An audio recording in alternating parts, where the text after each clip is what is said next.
कहाँ तक श्रवण की थी?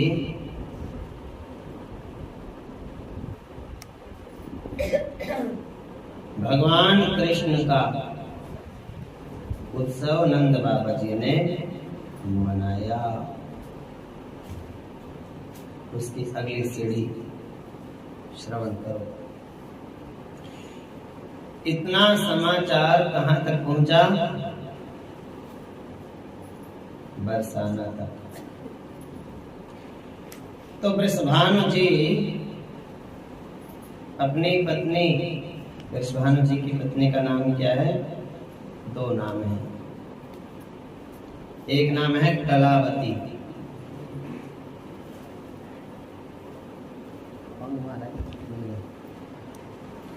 एक नाम है कलावती। ये उनका वहां का नाम भी था, यहाँ का भी नाम। दूसरा नाम है कीर्तिदा।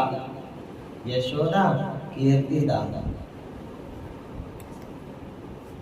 आप में से कौन है जो यशोदा बनना चाहता है और कीर्ति बनना चाहता है? है कोई ऐसा? जिनके घर में राधा रानी आए बेटी बनके, और जिनके घर में कन्हैया आए पुत्र बनके। यदि आप में से कोई ऐसा हो तो मैं तरीका बता सकता हूँ 1 मिनट में, यशोदा बनने के लिए और कीर्ति बनने के लिए। एक ही तरीका है। आपके घर में उसी से भगवान आपके घर में आ जाएंगे पुत्र बनकर। क्या तरीका है?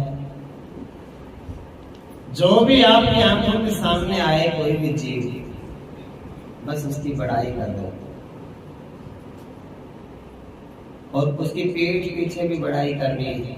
ये नहीं है कि मुंह पे तो बड़ाई कर दी और पीठ पीछे फिर बुराई करने लगे। भाई दूसरों का कीर्ति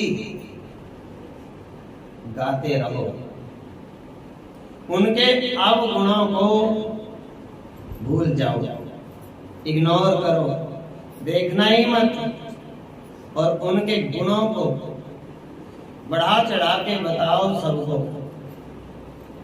उनका यश गाओगे तो आप यशोदा बन जाओगे। दा मैंने होता है देने वाला, यशोदा जो सबको यश देती है, कीर्तिदा जो सबको कीर्ति प्रदान करती है। आप भी कर सकते हो, बहुत आसान काम है।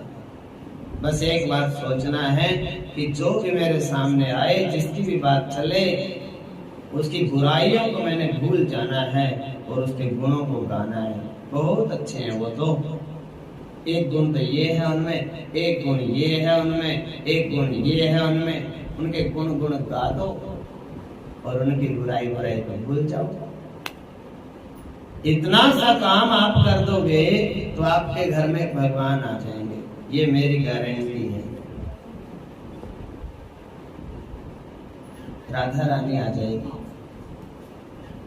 और चाहे आप कितनी भी पूजा कर लो, जब तक आप दूसरों की कमी देखोगे और दूसरों को भी बताओगे, एक ये कमी है, एक ये कमी है, एक ये कमी है, कितने भी प्रयास कर लो भगवान नहीं मिलेंगे आपको। कमियां बताने वाले को कभी भगवान मिलते नहीं, और गुण गाने वाले को हमेशा ही भगवान मिलेंगे। अब तरीका हम बता सकते हैं, प्रयोग तो आपको ही करना है। वृषभानु जी भी अपनी रानी कलावती और कीर्तिदा के साथ हाथी पर चढ़कर नंद मंदिर में आए। मंदिर का मतलब ये नहीं है कि उसमें नंद बाबा की मूर्ति रखी थी। नंद जी का घर को कह रहे हैं नंद मंदिर। आपका घर भी मंदिर है, तब आप ऐसे ऐसे काम करो जैसे काम भगवान करता है। भगवान के पुत्र हो, भगवान के अंश हो, भगवान के आप बनाए हुए हो, तो भगवान से आपका कोई ना कोई गुण तो मिलना चाहिए। अब भगवान में क्या गुण है? भगवान में ये गुण है, सबको माफ करता है वो। तुम कर दो सबको माफ। भगवान में ये गुण है, वो किसी की निंदा नहीं करता, तुम ना करो किसी की निंदा। भगवान में गुण है, सबका भला करता है, तुम लग जाओ सबका भला करने। नहीं कर सकते, सोच तो सकते हो कि हे भगवान मेरे से सबका भला कराओ। सोचने में तो कोई पैसा नहीं लगता। भगवान किसी में ऊंच नीच भेदभाव नहीं करते, तुम मत करो।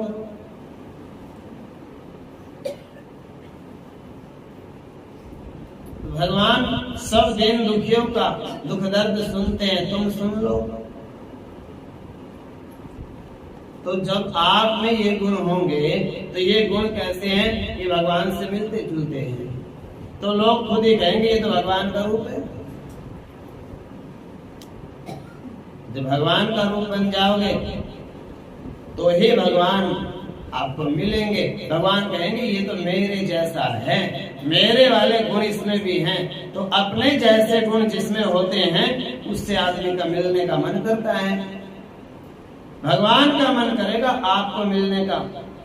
भगवान आपको ढूंढते ढूंढते आपको पास आएंगे, आपको दर्शन देंगे। और ऐसा स्वभाव बन गया तो फिर भगवान आपके दर्शन करने आएंगे। संतों के तो दर्शन करने आते हैं भगवान, भक्तों को दर्शन देने आते हैं। तो अपने स्वभाव को जैसे हम बता रहे हैं, देखो अब आपके मरने में ज्यादा दिन नहीं है, नजदीक है ये काम, लेकिन कम से कम मरने से पहले सुधर जाओ। जैसे जैसे सिखा रहे हैं 10-5 साल आनंद ले लो भक्ति का। मरने का तो 1 मिनट का भरोसा ही नहीं है। कहीं तुमने सोच रखा हो 10 साल और रुक जाओ गुरुजी, हाँ फिर भक्ति करेंगे, 10 मिनट की भी तसल्ली नहीं है। तो मैं जैसा चाहता हूं कि ऐसा स्वभाव अपना बनाओ जैसा मैं कह रहा हूं, और ऐसा स्वभाव बनाने में आपके सारे संसार के काम भी जल्दी बनेंगे। खाली आदमी अहंकार लेके मुंह फैला के बैठा रहे, कुछ मिल जाता है क्या उसमें? अहंकार को छोड़ ही दो। फिर जब अहंकार से कुछ मिलता ही नहीं सिवा बुराई के, अहंकार तो बुराई की जड़ है, दुखों की जड़ है। तो ऐसी चीज को क्यों पकड़ के रखा है जिससे दुखी दुखाते हैं घर में? छोड़ दो अहंकार। हम तो हरे कृष्ण करेंगे, हरे राम करेंगे। छोटा मिले उसको भी राम राम कर दो, बड़ा मिले उसको भी राम राम कर दो। सोचना ही नहीं कि पहले मैं क्यों करूं ना, इस चक्कर में रहना ही नहीं। राम का नाम है, पहले बाद में क्या है इसमें? जय श्री कृष्ण बहन, जय श्री कृष्ण भाई, जय श्री कृष्ण बेटा, जय श्री कृष्ण ताई चाची। अपने पहले अपने आप ही बोल दो, छोटे को भी बोल दो, बड़े को भी बोल दो, हम उम्र वालों को भी बोल दो, सबको ही बोल दो। जय श्री कृष्ण करने में बात अहंकार किस बात का कि मैं क्यों बोलूं? पहले सबको वो तो जो आप बोलोगे वही आपको दुनिया बोलेगी।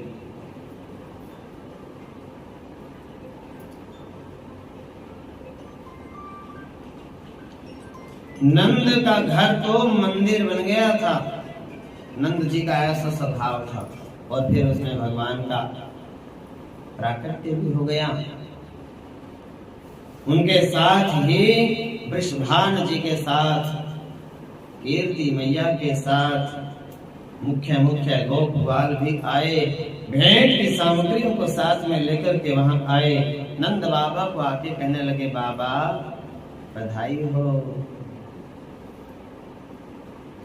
पुत्र उत्सव होने पर नंद राय जी का आनंद चरम सीमा पर पहुंच गया था। उनके नेत्र खुशी के आंसुओं से भर गए थे।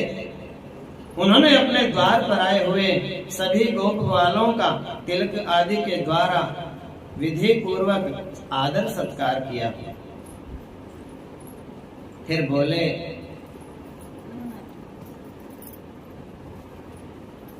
सब गोप ग्वाल कहने लगे नंद जी को, हे ब्रज के राजा नंद राय, आपके यहाँ पुत्र का उत्सव हुआ है। वह संतानहीनता के कलंक को मिटाने वाला है। इससे बढ़कर परम मंगल की बात और क्या हो सकती है। विधाता ने बहुत दिनों के बाद आज आपको ऐसा शुभ दिन दिखाया है।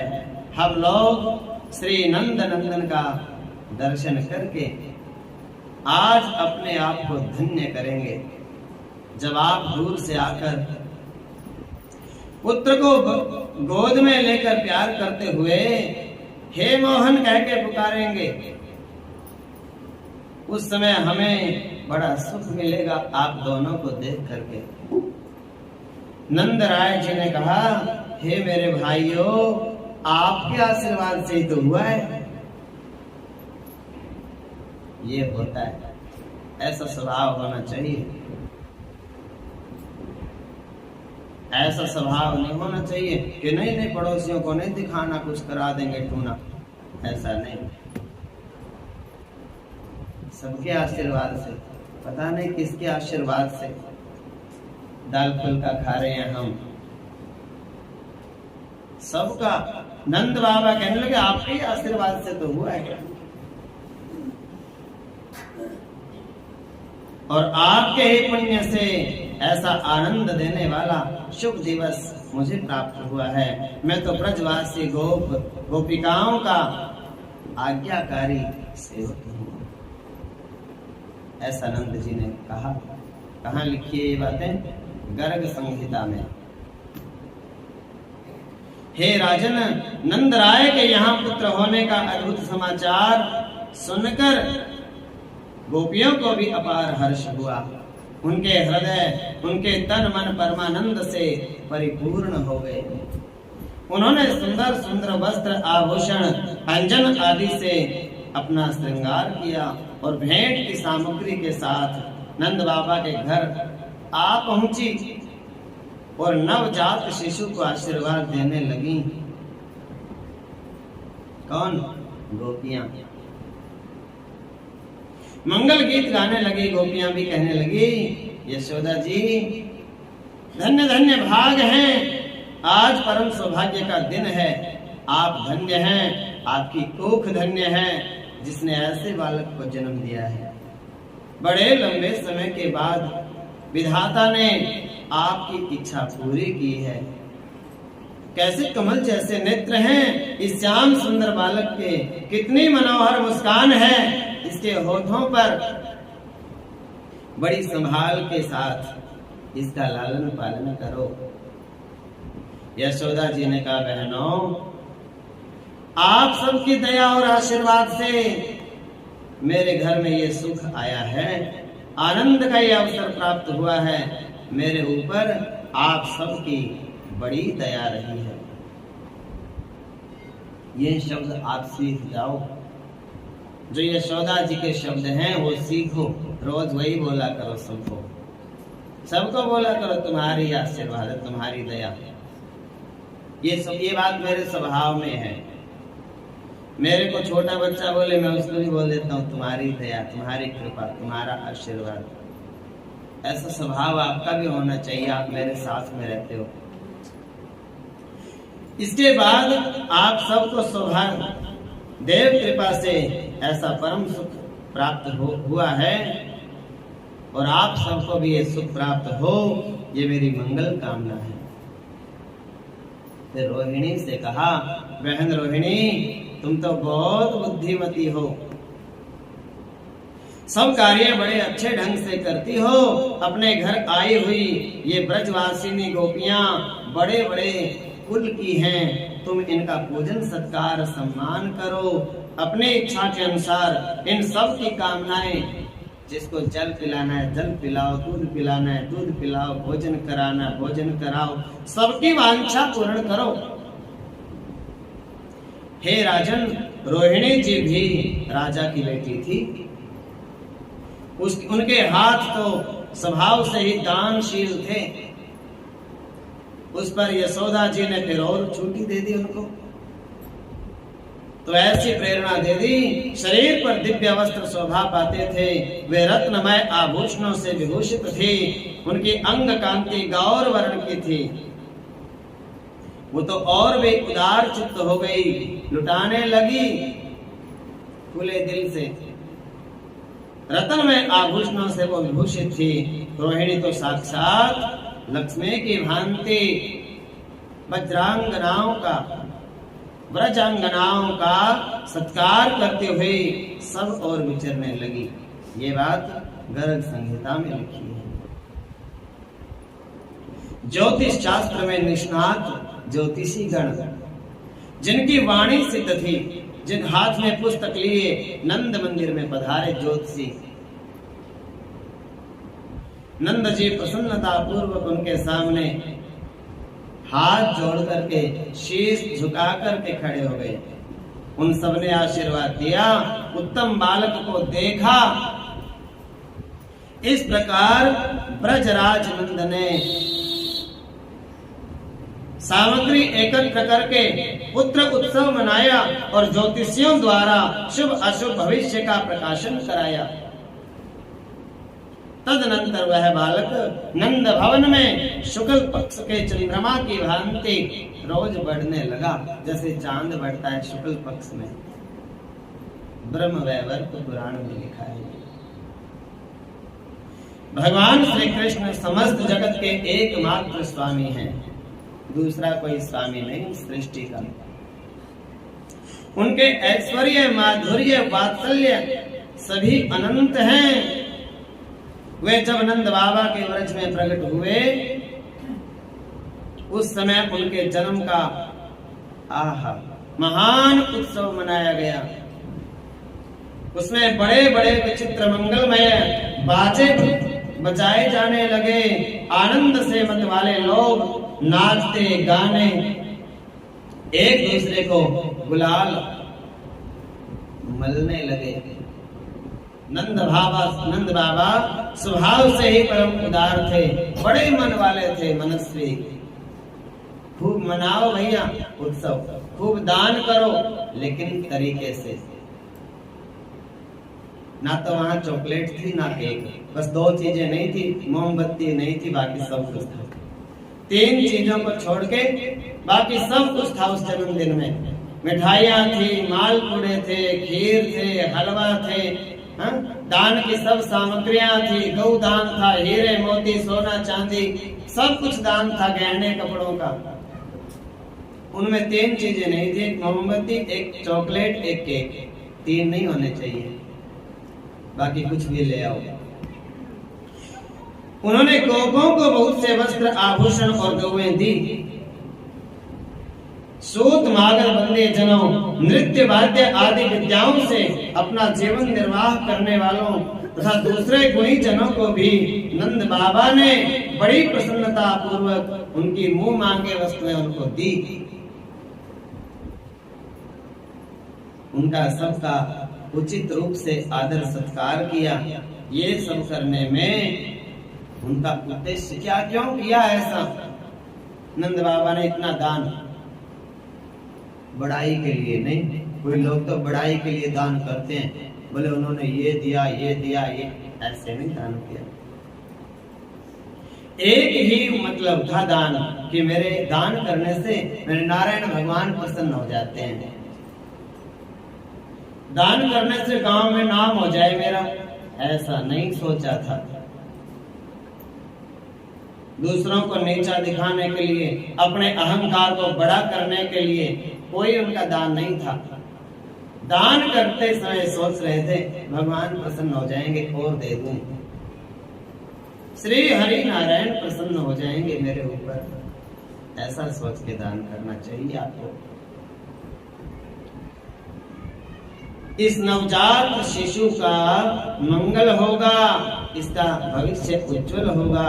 हे राजन, उसी दिन से नंद बाबा के व्रज में सब प्रकार की रिद्धियां सिद्धियां आंगन में खेलने लग गई। आकर के रिद्धि सिद्धि नाव निधि सब आंगन में खेलने लग गई, खुशियां मनाने लग गई। लक्ष्मी माता का वास हो गया घर में। भगवान श्री कृष्ण का निवास, भगवान श्री कृष्ण की लीला करने की भूमि बन गई नंद का घर। लक्ष्मी जी भी वहां खेलने लगी साथ में। व्रज के सभी गोप गोपी बालक वृद्ध मिलकर के खुशियां मनाने लगे।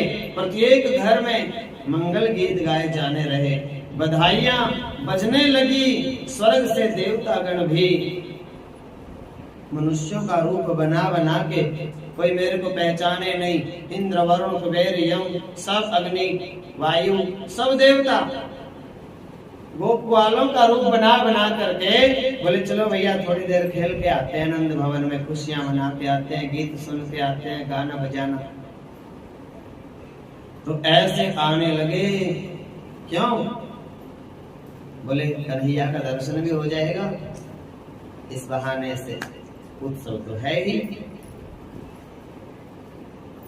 तो ऐसा करके अब आगे की कथा आती है आनंद की। शंकर भगवान सब आगे देवी देवता जब मनुष्यों का रूप लेकर के शंकर जी कहने लगे भैया हम अकेले क्या करेंगे यहाँ बैठे, हम भी चलते।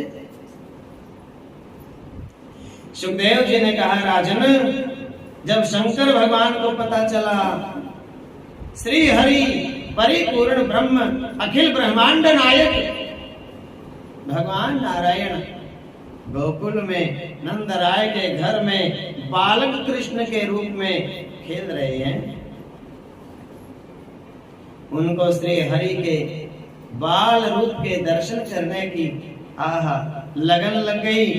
सब तो चले गए दर्शन करने, कुबेर वरुण अग्नि यम इंद्र, मैं अकेला रह गया। उनकी इच्छा हुई, तीव्र आकांक्षा अभिलाषा उत्कंठा हो गई, मैं भी दर्शन करूं। और उनको पता चला नंद बाबा तो जो मांगे उनसे वही दान कर रहे हैं। तो योगी का वेश बना करके गोकुल के लिए प्रस्थान किया। भोले बाबा ने सिर पर सघन जटा जुट ध्वनि जटाएं और भाल पर त्रिपुंड और गले में रुद्राक्ष की माला और हाथ में त्रिशूल डमरू और कटी में बागंबर के वस्त्र और देह पर भस्म का पाउडर लगा के, हाँ बाबा का तो वही होता है, भस्म रमाते हैं, भस्म रमैया पार्वती वल्लभ शिव महायोगी शिव अति दुर्लभ, ऐसे होते हैं। तो अंगराग भस्म का धारण किए शिव योगी, शोभा निराली हो गई। उनके मुखमंडल से छिटकता हुआ तेज पुंज उनके महान व्यक्तित्व को प्रदर्शित कर रहा था। ऐसी अपूर्व शोभा से युक्त शिव योगी गोकुल में नंदराय जी के द्वार पर आके खड़े हो गए। इस प्रकार के वेश को देखा गोप वालों ने, चारों ओर से घेर लिया भगवान शिव को। पूछने लगे बाबा जी कहां से आए हो, किस वस्तु की इच्छा है, क्या लेना चाहते हो। परंतु योगी बाबा तो मौन खड़े हैं, बोलते नहीं। इनका अद्भुत रूप देखा, ग्वाल बाहर कहने लगे भैया दूर रहिए थोड़ा। हाँ कोई बड़े ही तपस्वी मनस्वी रखते हैं, डर गए। डर भी लगता है साधुओं से, लगना भी चाहिए,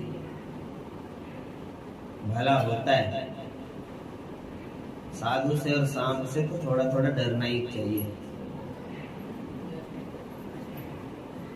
ये दोनों अपना घर तो बनाते नहीं, ना सांप बनाता ना साधु बनाता, बने बनाए में घुसते हैं।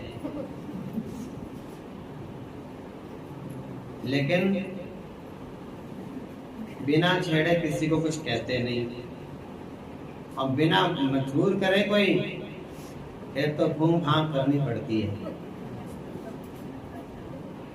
तो अगर ना करें, देखो एक गांव में एक सर्प रहता था।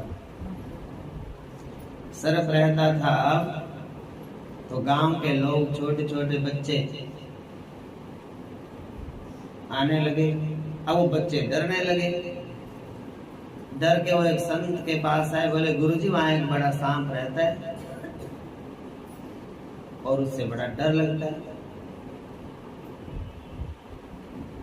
तो बाबा कहने लगे कोई बात नहीं, उस सांप को मैं समझाऊंगा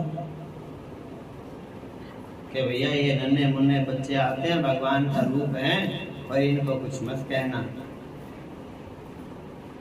और संत जी तो गए सांप के पास और जाकर के कहने लगे, देखो भाई नागराज,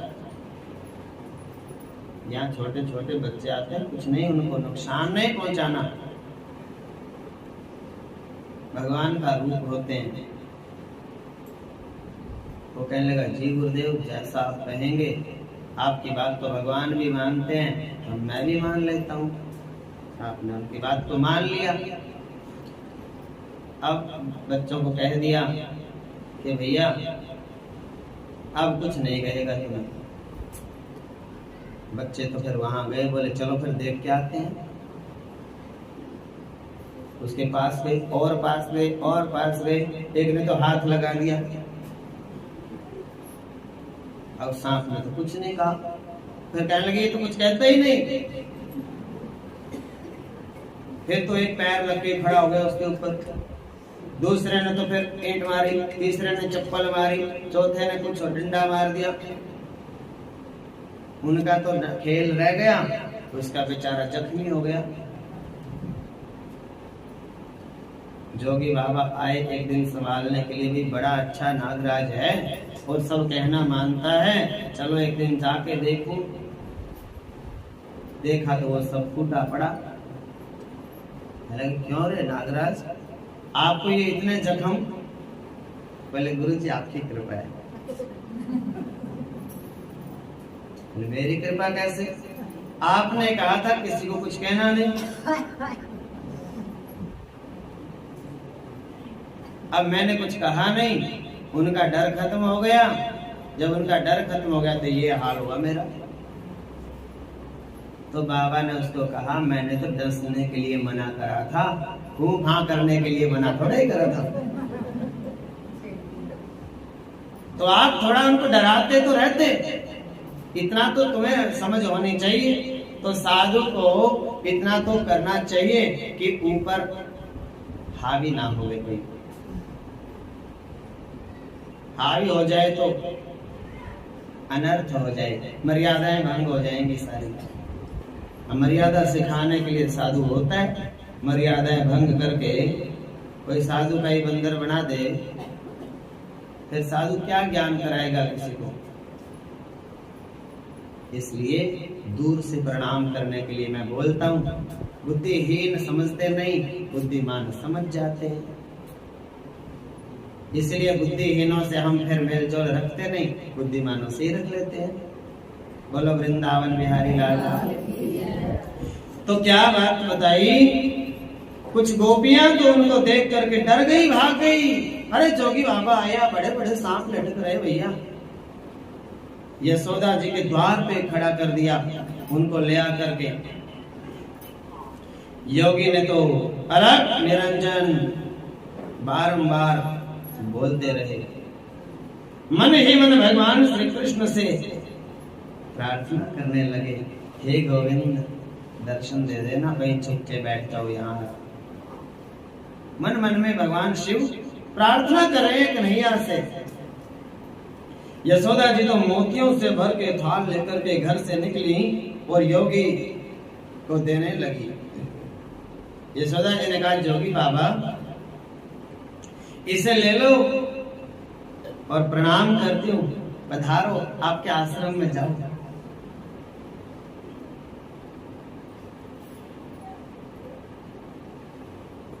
बाबा कहते हैं, मैया इतनी जल्दी जाऊं? अभी अभी तो आया हूं। मैया कहती है बाबा मेरा लाला तुम्हें देख के डर जाएगा। योगी ने कहा मैया ना चाहिए तेरे हीरे मोती, ना चाहिए तेरी मायारी, अपने लाल का दर्श करा दे, साधु काशी से आया। तुम अपने पुत्र का मुख दिखला दो मैया, ये माया तो अपने पास ही रख ले हो। मैं तो उसका दर्शन करने के लिए आया हूं। तब यशोदा जी बालक को गोदी में लेकर बाहर आई। देखो ये कथाएं तो आप सुन रहे हो, इनमें कहीं कहीं ऐसा हो सकता है कि कोई कथा पहले आ जाएगी कोई बाद में। ये भ्रम नहीं पैदा करना, कहीं ज्ञान सुनना भूल जाओ इस चक्कर में कि पहले तो पूतना आनी चाहिए थी, फिर वो आना चाहिए था, फिर वो। ऐसा नहीं, आनंद ले कथा का। तो क्या है, कृष्ण को गोदी में लेकर के यशोदा जी बाहर आई। योगी ने बालक श्री कृष्ण का दर्शन किया, 5 बार परिक्रमा करके अपनी श्रृंगी नाद बजाया। उस समय उनके नेत्रों से अश्रुधारा बह चली, गदगद कंठ हो गए। अपने जटाओं को बालक श्री कृष्ण के पांव से लगा के प्रेम से नाचने लगे। योगी शंकर की यह दशा देखकर मेरे गोविंद हंसने लगे, मुस्कुराने लगे। योगी की यह लीला देखकर ग्वाल वालों ने आकर नंद जी को बतलाया।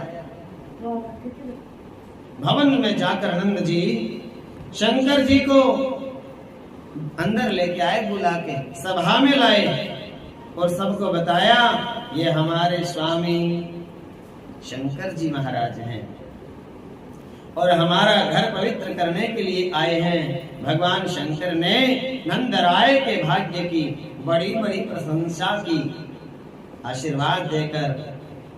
और यशोदा ने क्या कहा, रह रे योगी नंद भवन में, व्रज में वासो कीजे, जब जब मेरो कान्हा रोवे, तब तब दर्शन दीजे। और भगवान का नाम हो गया नंदेश्वर महादेव। बोलो नंदेश्वर महादेव की। आगे सुनो, नंद और यशोदा का पिछले जन्म का चरित्र और वर्तमान का परिचय। राजा परीक्षित ने पूछा, हे गुरुदेव ये नंद और मैया यशोदा पूर्व जन्म में कौन थे? लाइट ऑन करना। उन्होंने कौन सा महान पुण्य कर्म किया था जिसके कारण उनको भगवान श्री कृष्ण को पुत्र के रूप में लालन पालन करने का सौभाग्य प्राप्त हुआ? और उनके फिर वर्तमान जन्म के बारे में भी बताइए। श्री सुखदेव जी ने कहा, राजन नंद बाबा पूर्व जन्म में श्रेष्ठ वसु थे। 8 वसु होते हैं, अष्ट वसु। तो ये कौन थे? एक श्रेष्ठ वसु। नाम क्या था इनका? द्रोण। द्रोण वसु। इनकी पत्नी का नाम क्या था? धरा। धरा धरती का नाम भी होता है धरा। धरा धराया रह जाता है सब कुछ। धरा मैंने धरती और धराया मैंने सामग्री। सब कुछ धरा धराया रह जाता है, मतलब धरती पे पड़ा रह जाता है, आदमी चला जाता है। तो द्रोण वसु, उनकी पत्नी का नाम धरा। कौन थे ये पिछले जन्म में? नंद बाबा, यशोदा मैया। पूर्व जन्म में द्रोण वसु और धरा, उनको कोई संतान नहीं थी। भगवान विष्णु के परम भक्त थे। एक समय पुत्र की अभिलाषा होने पर ब्रह्मा जी के आदेश से वो अपनी धर्मिणी धरा के साथ तप करने के लिए मंदराचल पर्वत पर चले गए। वहां दोनों पति पत्नी व्रत करके, कंदमूल फल खा करके या सूखे पत्ते खा करके तपस्या करने लगे। बाद में जल के आधार पर फल फूल छोड़ दिया खाना, खाली जल पी करके तपस्या करने लगे। उसके बाद फिर एक दिन तो दोनों ने जल पीना भी बंद कर दिया। इस प्रकार जन शून्य देश में उनकी तपस्या चलने लगी। वहां कोई गांव नहीं था, बस्ती नहीं थी, पर्वत था बस, कोई लोग नहीं थे, बस दोनों पति पत्नी, द्रोण, वसु और धरा। कठोर तपस्या करते करते 10 साल बीत गए। तुम तो 1 महीने में ही कह जाते हो, बना तो है नहीं काम, आते तो हैं 1 महीना हो गया। ऐसे नहीं होता। सबसे बड़ा काम तो ये बन रहा है, ये काम सबसे बड़ा आपका उद्धार हो रहा है, इससे बड़ा कोई काम ही नहीं। आपका जन्म इसी काम के लिए हुआ है, जो काम मैं कराया दे रहा हूं तुम्हारे को। तुम्हें कुछ करना ही नहीं पड़ रहा। आओ बैठो और कमा रहे हैं हम और ले जाओ तुम, ऐसा हो रहा है। सत्संग क्या होता है मालूम है आपको? नाम जप में और सत्संग में बड़ा अंतर होता है। एक आदमी मजदूरी करता है, सुबह लगता है मजदूरी करने, शाम तक मजदूरी करता है। कितने रुपए मिलते हैं? ज्यादा से ज्यादा 500। अब 500 में से उसको दूध भी लेना है, दाल भी लेनी है, चीनी भी लेना है, घी भी लेना है, चाय पत्ती भी लेनी है, सब सामग्री, सब चीज लेनी है। बचेगा क्या? काम भी नहीं चलता। 100 रुपए तो एक आदमी का मामूली सा खर्च है। तो कहने का भाव ये तो है नाम जप, दिहाड़ी रोज की। और कथा क्या है? कथा ये है कि मानो राजा ने आपको गोद ले लिया हो। यदि गरीब के बच्चे को और राजा गोद ले ले, दिहाड़ी करने की जरूरत ही नहीं। काम तो फिर भी करो, जाप फिर भी करो। राजा का बेटा हो गया तो भी 8 घंटे 10 घंटे मेहनत करो, लेकिन एक टेंशन तो मिटी कि कमाएंगे क्या, खाएंगे क्या, वो तो टेंशन खत्म। तो साधु होते हैं राजा। राजा कैसे? आप तो माला फेरने लगे कल, कमाने लगे कल, और साधु तो जन्म जन्मों से कमा रहे हैं। कितना बड़ा खजाना उनके पास होगा, उस धन का, नाम धन का खजाना। और उन साधुओं ने उनकी संगत में आके आप बैठने लग गए, उनकी बातें सुनने लग गए। इतना अनुभव 10 साल में एक बात सीखी साधु ने, ठोकरें खा खा के, गुरुओं से डांट खा खा के, और वही 10 साल की बात आपको 10 मिनट में बता दी। कमाया कमाया खजाना सब आपको दे दिया, सुना दिया। आपको तो कुछ भी नहीं करना पड़ा। आपको तो राजा ने मानो गोद ले लिया। तो खाली जप करने से बात नहीं बनती। सत्संग तो बहुत जरूरी है। देखो क्यों करना चाहिए सत्संग? जिन्होंने भगवान को पा लिया जप करके, उनका भी उद्धार नहीं हुआ सत्संग के बिना। सबको पता है गरुड़ भगवान ने तपस्या की थी बरसाना हरियाणा में। गरुड़ भगवान ने जाप इतना किया कि भगवान विष्णु को प्रकट होना पड़ा और हरि के यान बन गए गरुड़ जी। गरुड़ जी विष्णु जी को लेके उड़ते हैं। और कितने विद्वान हैं गरुड़ जी, पता है आपको? इतने विद्वान हैं, इतने वेद उन्होंने पढ़ रखे, इतनी बार वेदों का पाठ कर रखा गरुड़ जी ने। कितनी बार? जब गरुड़ उड़ते हैं ना, ऐसे पंखों को हिलाते हैं, पंखों में से वेद के मंत्रों की आवाजें आती हैं। पंख हिलते हैं गरुड़ के उड़ते समय, और उनकी जो पंखे हैं वो फर फर नहीं करती, वो वेद की ऋचाएं बोलती हैं। सहस्र शीर्षा पुरुषः सहस्राक्षः सहस्रपात सर्वभौमिकं सर्वतस्त्वात् तिष्ठत् शांगुलम्, ऐसे बोलती है पंखें। इतने विद्वान गरुड़ जी हो गए और नाम जप करके विष्णु जी को पा लिया और विष्णु के वाहन बन गए। लेकिन क्या हुआ बाद में? जब राम जी नागपाश में बंध गए और कहने लगे कि भैया गरुड़ जी को बुलाओ, ये खोल देंगे भगवान जी को।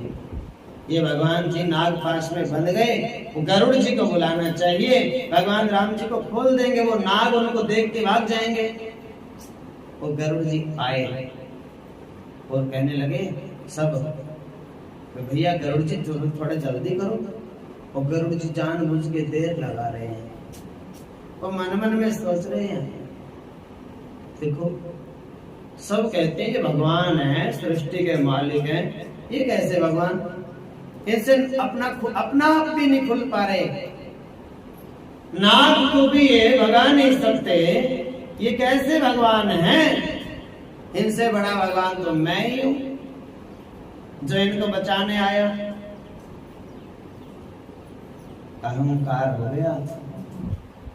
भगवान को पाने के बाद भी अहंकार हो जाता है। और फिर अहंकार दूर कैसे हुआ मालूम है? कथा सुनने से। ये कथा उनको सुनाई कागभूषुंडी ने, अहंकार दूर हो गया, अंधेरा मिट गया। कागभूषुंडी जी ने उनके हृदय का अंधेरा दूर कर दिया। कथा में ये ताकत है, भगवान को मिलने के बाद भी। और दूसरी बात सुनो, दूसरी बात सुनो, मैया पार्वती के जितनी, सती मैया के जितना कोई भजन नहीं कर सकता। वो सती मैया ने इतना जप किया, इतना भजन किया कि भगवान शिव मिल गए। और कैसे मिले? बोले ऐसे मिले, बस 2 शरीर और 1 आत्मा, ऐसे मिले, पति पत्नी बन के मिले। भगवान भी मिल गए, जप भी किया। आदि शक्ति है, माँ है, पराम्बा है, जगत जननी है, भवानी है, सती है। और फिर भी ज्ञान नहीं आया। क्यों? जब राम जी के सामने आई तो कहने लगी ये कैसे भगवान, हाय सीते विलाप कर रहे हैं। ये मुझे तो नहीं लगता ये पूरे भगवान होंगे, कोई ऐसे ही भगवान नकली होंगे। सीता का रूप बना के जाऊंगी, परीक्षा ले आऊंगी।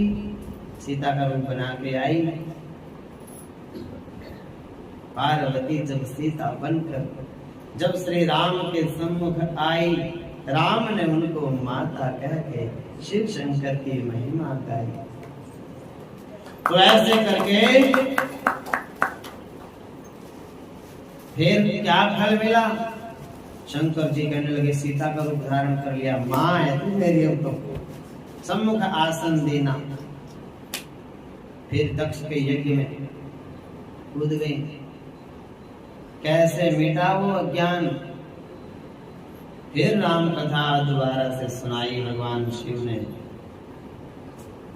तो कथा ने उसके अज्ञान को दूर किया, सत्संग ने उसके अज्ञान को दूर किया, संशय भंग हो गया। तो मतलब क्या है? ये तुम जो कमा रहे हो, कई बच्चे ऐसे होते हैं कमाना तो सीख लेते हैं और बरतना नहीं आता। तुम जॉब तो कर रहे हो, कमाई तो कर रहे हो, खर्चना नहीं आता। एक आदमी 10,000 रुपये महीना कमाता है उसमें से सारा खर्च भी चला लेता है और 2-4 हजार रुपये बचा भी लेता है कमाल की बात। एक आदमी 70-80 हजार रुपये महीना कमाता है और 20-30 हजार रुपये फिर भी हर महीने कर्जा चढ़ा लेता है। बोलो जय श्री कृष्ण। कमाई तो 70-80 हजार रुपये महीना है, फिर हर महीने 10-20 हजार कर्जा भी ले लेता है और बोले वो भी गुजर गए और 10 हजार और भी। उसको खर्चना नहीं, बरतना नहीं आता, खाली कमाने से काम नहीं चलता। और दूसरी बात ये है, आपके जाप का फल तो आपको मिल चुका है। क्या आपने आज तक जितना जाप किया उसका फल आपको मिला है कि कथा तक पहुंच गए आप? बोलो वृंदावन। तो इस प्रकार से थोड़ा सुनो, थोड़ा सा और।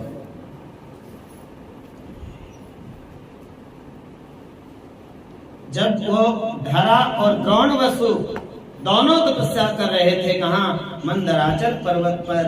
उनकी तपस्या के जब 10 वर्ष पूरे हो गए, ब्रह्मा जी प्रसन्न होकर आए, बोले वरदान मांगो। दीमक चढ़ गई थी उनके शरीर पर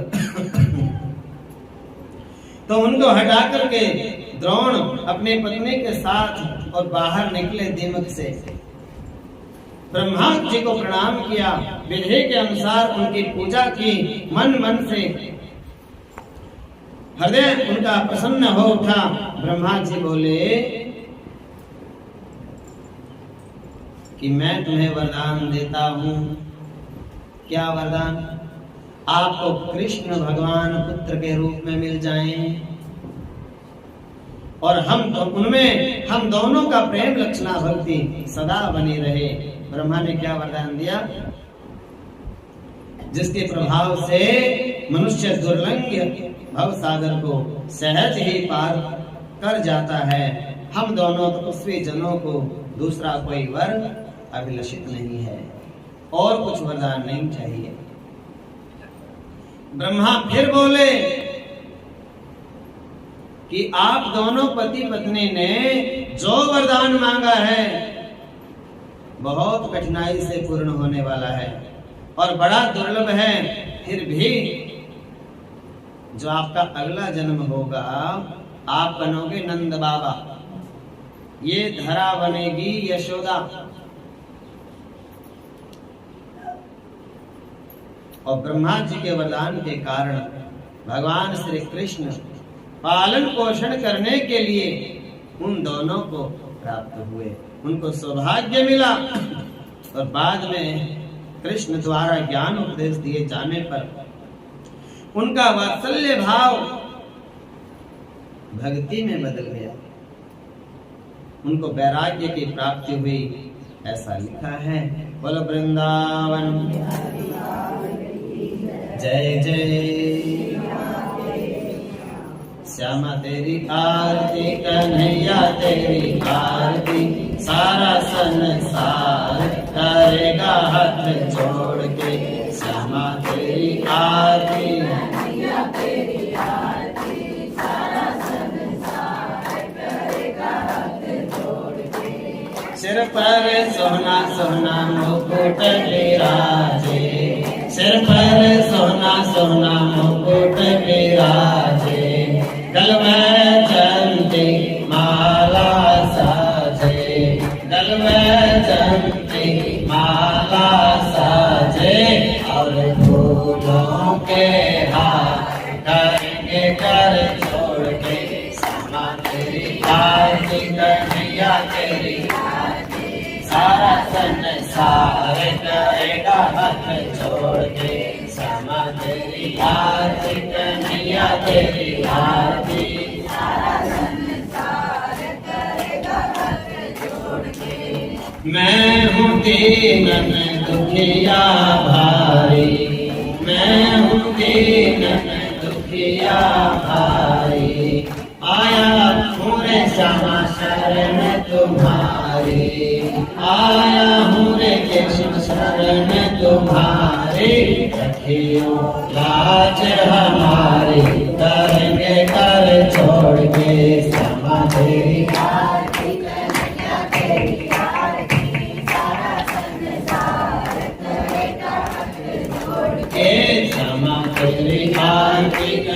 कन्हैया तेरी आरती, सारा संसार करेगा कर जोड़ के।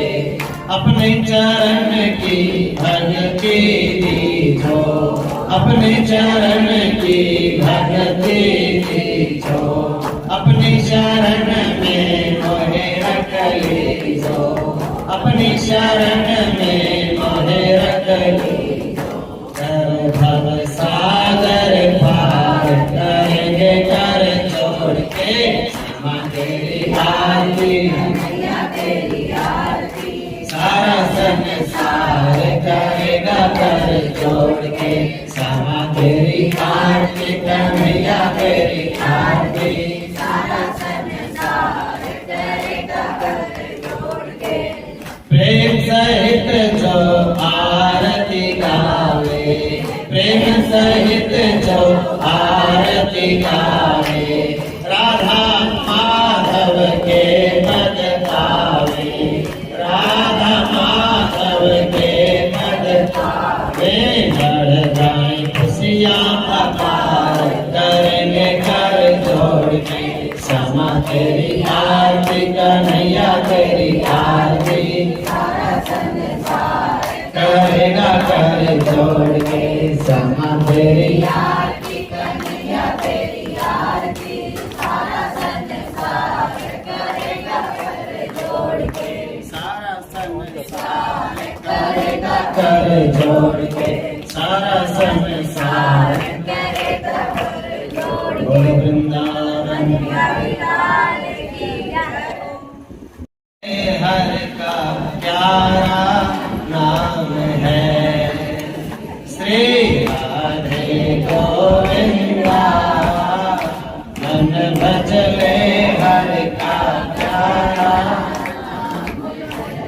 गोपाला हर का प्यारा नाम है, नंद लाला हर का प्यारा नाम है। गोपाला हर का प्यारा नाम है, नंद लाला हरि का प्यारा नाम है। श्री राधे गोविंदा, मन भजले हर का प्यारा नाम है। श्री राधे गोविंदा,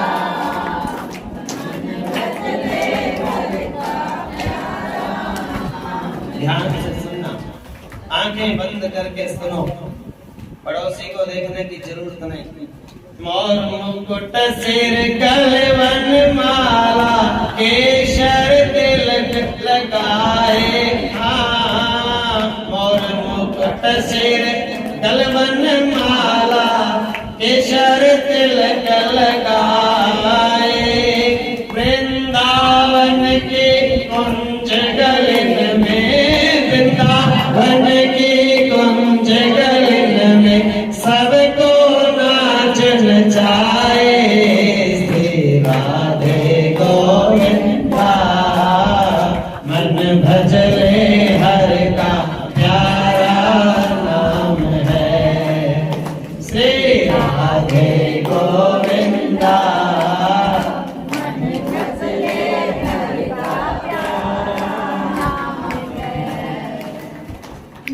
यमुना किनारे धेनु चरावे, माधव मदन मुरारी, हाँ। यमुना किनारे कन्या चरावे, माधव मदन मुरारी, मधुर मुरलिया जब जब बजावे, मधुर मुरलिया जब वो बजावे, हर ले सुध बुध सारी। श्री राधे गोविंदा, मन भजले हर का प्यारा नाम है। गोपाला हर का प्यारा नाम है, नंद लाला हर का प्यारा नाम है। श्री राधे गोविंदा,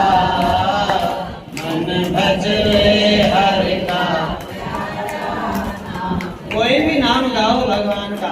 सभी नाम एक बराबर है। कोई ये ना सोचे मेरा गुरु मंत्र तो बड़ा इसका छोटा, मेरा गुरु बड़ा इसका छोटा, हमारा मंदिर बड़ा इनका छोटा, हमारा भगवान का विग्रह बड़ा इनका छोटा, ये भगवान का धाम बड़ा दूसरा छोटा। ऐसा बिल्कुल नहीं सोचना। क्यों?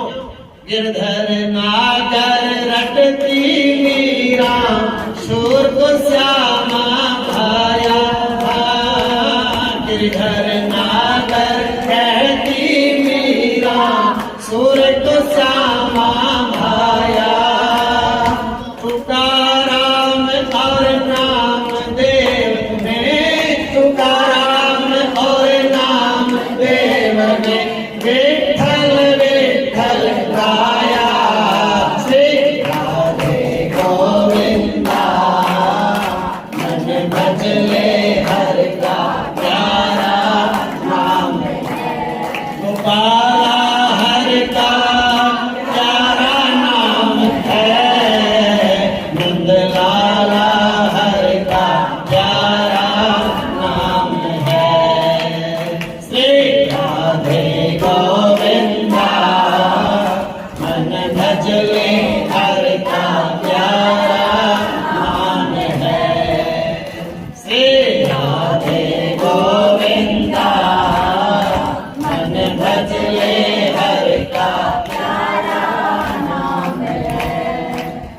राधा और कृष्ण किसे कहते हैं? दो होते हैं, एक प्रकृति एक पुरुष। यदि पुरुष को राधा मानो तो प्रकृति को कृष्ण मानो, यदि पुरुष को कृष्ण मानो तो प्रकृति को राधा मानो। प्रकृति किसे कहते हैं? आप और आपके घर का पूरा सामान, वो किसका है?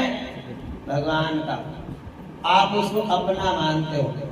अगर आप भगवान कृष्ण को आत्मा मानते हो तो आपके घर का पूरा सामान वो राधा है। और राधा किसकी होती है? कृष्ण की। और तुम कहते हो ये सामान तो हमारा है। घर भी, घर के लोग भी, बालक बच्चे भी, धन दौलत भी, ये शरीर भी, ये सब कुछ राधा है। सब तो कहो भगवान ये तो तेरा है, तेरे अर्पण है। तो ये होता है राधा और भगवान होते हैं आत्मा। ऐसे तरीके से सब कुछ भगवान को अर्पण कर दोगे तो दौड़े कौन आएंगे? कान्हा। इसीलिए कहते हैं राधे राधे दो रटोगे तो बिहारी आएंगे। राधे माने सब कुछ तेरा, सब कुछ तेरा, तेरा तुझको सौंपते क्या लागे मेरा, इसका नाम राधा है। राधा भक्ति बिना न कोई श्याम के दर्शन पाए। राधा भक्ति बिना न कोई श्याम के दर्शन पाए। आराधन करो राधे राधे, सारा दिन करो राधे राधे, श्याम तो दौड़े आए। श्री राधे गोविंदा, मन भजले हर का प्यारा नाम है। गोपाला हर का प्यारा नाम है, नंदलाला हर का प्यारा नाम है। श्री राधे गोविंदा, मन भजले हर का वृंदावन में हरि लाल की जय जय श्री राम। करो काम और जिसके